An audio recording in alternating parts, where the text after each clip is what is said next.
जनता ने नारा दिया है तीसरी बार 3 लाख पार, निश्चित तौर पर हम उस लक्ष्य को प्राप्त करें। सुनीता को देने का काम किया तो हमने सलमा को भी देने का काम किया। हमने किसी के साथ नाइंसाफी नहीं, जो वादा किया था वो निभा दिया और मंदिर भी भव्य बना दिया। मुख्यमंत्री से मिलकर के पीएससी की एक बटालियन वहाँ बनवाने का काम किया, कृषि विज्ञान केंद्र बनवाने का काम किया, फायर ब्रिगेड बनवाने का काम किया। भारतीय जनता पार्टी ने आंवला से सांसद धर्मेंद्र कश्यप को तीसरी बार प्रत्याशी बनाया है, उन पर भरोसा जताया है, क्या कहना चाहेंगे?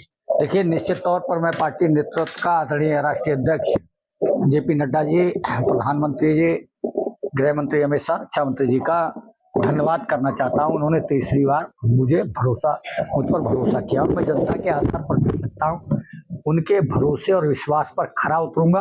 और जो जनता ने नारा दिया है तीसरी बार 3 लाख पार, निश्चित तौर पर हम उस लक्ष्य को प्राप्त करें।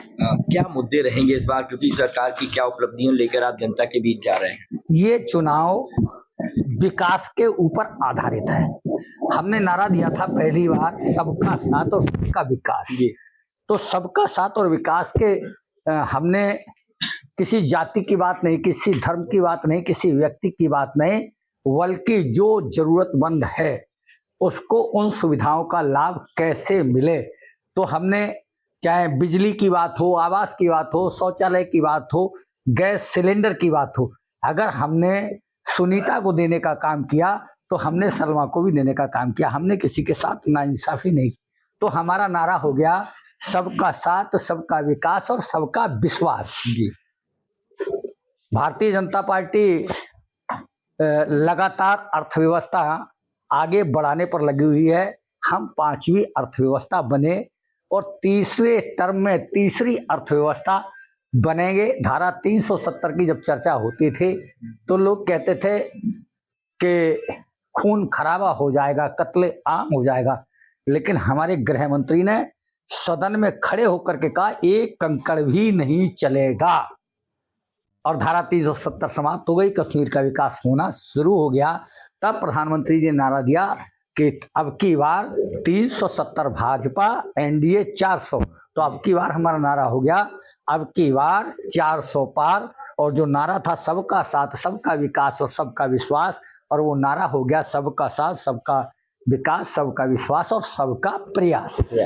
वो प्रयास के आधार पर हम 400 सीटें पार करेंगे, सरकार बनाने का काम। एक बात ये बताइए, राम मंदिर बनकर तैयार हो गया, लोग जा रहे हैं राम मंदिर, अब क्या मथुरा काशी की बारी है? देखिए, निश्चित तौर पर हमारे एजेंडे में राम मंदिर था। हम लगातार कहते थे कि जहां बलिदान हुए मुखर्जी वो कश्मीर हमारा है और सारे का सारा है, ठीक है ना। और राम मंदिर की भी जब हमारे संकल्प पत्रों में, हमारे घोषणा पत्रों में राम मंदिर की चर्चा थी। आज हम बड़ी दिलेरी के साथ कहते हैं जो वादा किया था वो निभा दिया और मंदिर भी भव्य बना दिया।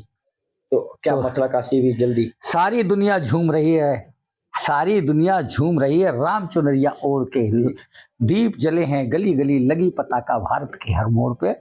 तो राममय वातावरण हो गया, तो उस पर आगे की चर्चा। यूसीसी की बात करी जाए, समान नागरिक संहिता की, तो क्या आने वाले जब चुनाव हो जाएगा दोबारा से, अब मोदी सरकार, हमारे प्रधानमंत्री जी लगातार कहते हैं इस देश में दोहरी व्यवस्था नहीं चलनी चाहिए।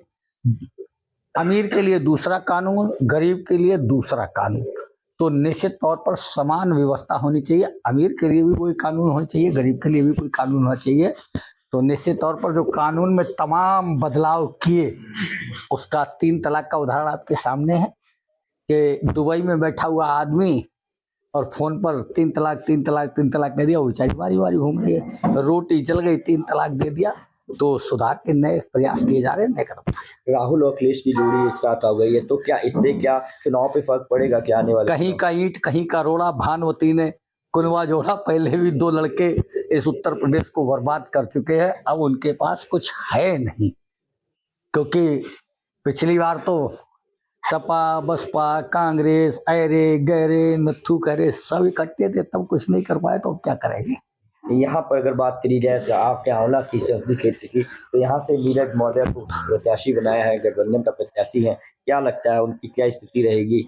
2019 में एक मुहतरमा लड़ी थी यहाँ, चुनाव होने के बाद उन्होंने आंवला की तरफ घूम करके नहीं देखा।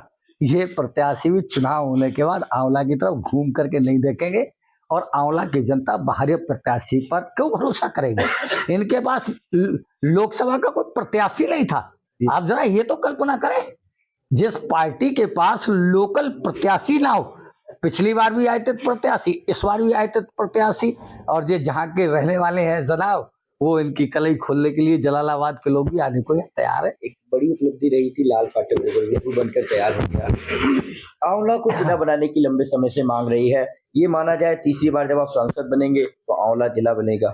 मैं बड़ी जिम्मेदारी के साथ कहना चाहता हूं कि आंवला लोकसभा में सन 80 के बाद कोई भी फैक्ट्री नहीं लगी थी। आप इतिहास उठा करके देख लें, सन 80 और 2024 एक भी कोई उद्योग धंधा, एक भी फैक्ट्री इस लोकसभा में नहीं लगी थी। और मुझे खुशी है कि मैंने HPCL का क्या कहते हैं, बड़ी फैक्ट्री जो पराली से जिसके बायोगैस बनाते हैं, वो दातागंज में बनवाने का काम किया। मुख्यमंत्री से मिलकर के PSC की एक बटालियन वहाँ बनवाने का काम किया, कृषि विज्ञान केंद्र बनवाने का काम किया, फायर ब्रिगेड बनवाने का काम किया। और आप जब मेरे दातागंज की विधानसभा में घूमेंगे तो एक नगरिया खनू का पुल पड़ता है, 50 गांव उससे प्रभावित होते हैं। उस गांव के लोग कहते थे कि पहले चुनाव जब होता था तो गांव के बाहर बैनर टांग देते थे, पुल नहीं तो वोट नहीं। मैंने उन लोगों से वादा किया था, आप मुझे MP बना देंगे, मैं निश्चित तौर पर आपका पुल बनाने का काम करूंगा। और जब मैं उसका उद्घाटन करने गया तो लोगों ने कहा अब आने की जरूरत नहीं है, आपने अपना वादा पूरा किया। जहां तक लाल फाटक की बात है, क्योंकि मेरा घर वहीं है, जब लाइन लगती थी तो लोग मुझे मेरी तरफ देखते थे। अगर मैं गुजरता था, मुझे भी दिल्ली जाने के लिए शाहजहांपुर में ट्रेन आकर के खड़ी हो जाती थी तो घर से निकलना पड़ता था। कभी कभी ऐसा होता था बहुत लंबा जाम, कई गाड़ियां निकल जाती थी, पता चले मुझे दिल्ली जाना है और लखनऊ में मेरे सामने से निकली है। फिर कंट्रोल को सूचना देनी पड़ती थी, मेरा सदन चल रहा है, मुझे जाना है, वहाँ रोकना पड़ती थी उसको। आज फरीदपुर जब ट्रेन आ जाती है तो मैं घर से निकलता। तमाम भारतीय तिब्बत सीमा पुलिस का यहाँ पूरा संस्थान है और कई मंडी हैं, कई शिक्षण संस्थाएं हैं और पूरा आगरा एटा और मथुरा को ये रोड जोड़ता है। तो लोग बहुत खुश हैं। कैलाशगिरी मणि की जब चर्चा करेंगे हम आंवला में तो बहुत पुरानी मांग थी, वो भी बन के तैयार हो गया है। तो मनोना धाम भी तैयार हो गया, वहाँ पे मनोना धाम भी तैयार हो गया। पीताम्बरपुर फरीदपुर की जो समस्या थी वो भी स्वीकृत हो गया, फतेहगंज का बिलपुर भी स्वीकृत हो गया। तो ये सरकार केवल विकास की बात करती है और लोगों के साथ लगातार उसमें लगी रहती है। तो ये सरकार केवल विकास की बात करती है, ये कहना है सांसद धर्मेंद्र कश्यप का, जिन पर तीसरी बार भारतीय जनता पार्टी ने भरोसा जताया है। कैमरामैन पंकज शर्मा के साथ अनूप कुमार मिश्रा, श्रेष्ठ यूपी, बरेली। उत्तर प्रदेश की हर खबर से अपडेट रहने के लिए श्रेष्ठ यूपी को करें सब्सक्राइब, बेल आइकन दबाएं और देखते रहें श्रेष्ठ यूपी।